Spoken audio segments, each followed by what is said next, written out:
नमस्कार, मी पंजाब डक 7-8 म्हणजे आणखी 8 तारखेपर्यंत असाच पावसाचा जोर राहणार आहे आणि 9 तारखेच्या नंतर मुंबईला देखील सूर्यदर्शन घडणार आहे, पुण्याला देखील सूर्यदर्शन घडल, कोल्हापूरला घडल, नाशिकला घडल, म्हणून हा अंदाज लक्षात घ्यायचा. म्हणजे 9 तारखेच्या नंतर हे पावसाचा जोर ओसरणार आहे, म्हणून हे अंदाज सर्व शेतकऱ्यांनी आणि जनतेने हा अंदाज लक्षात घ्यायचा.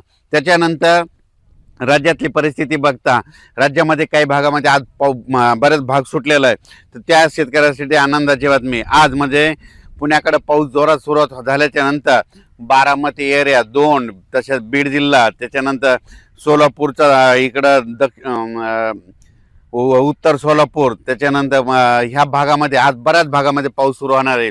सांगलीकडे देखील जोरदार पाऊस सुरू होणार आहे, म्हणून हा अंदाज लक्षात घ्यायचा. फक्त सोलापूर जिल्ह्याचा म्हणजे दक्षिण भाग थोडा राहील, आजच्या थोडा कमी राहील, पण त्याच्यात देखील दक्षिण सोलापूरला उद्याच्याला पाऊस पडेल आणि त्यांच्या देखील पेरण्या होतील, ही अंदाज लक्षात घ्यायचा.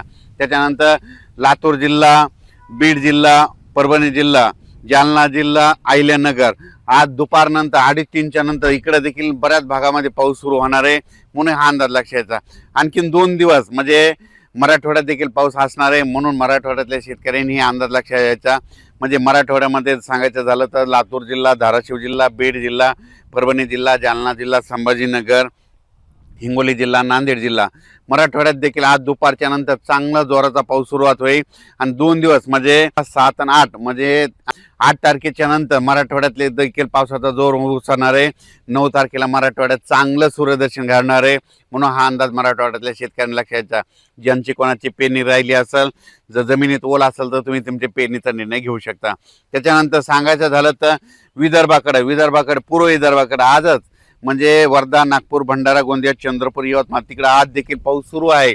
आणि त्याच्यानंतर आणखीन 2 दिवस आणखीन 2 दिवस तिकडे विदर्भात पाऊस पडणार आहे. पूर्व विदर्भ आणि पश्चिम विदर्भ म्हणजे अमरावती, बुलढाणा, अकोला, वाशिम, हिंगोली या परिसरामध्ये आणखीन 2 दिवस म्हणजे 6-7 पर्यंत 8 पर्यंत पाऊस राहणार आहे. 8 तारखेला चांगलं दुपारनंतर सूर्यदर्शन घडणार आहे, म्हणून विदर्भातल्या शेतकऱ्यांनी हा अंदाज लक्षात घ्यायचा. विदर्भातल्या शेतकऱ्याची कोणाची पेरणी असं तर तुम्ही काय करायचं, 8 तारखेला तुमच्याकडे सूर्यदर्शन घडलं आणि त्यानंतर वापसा झाल्याच्या नंतर तुम्ही तुमच्या पेरणीचा निर्णय घेऊ शकता.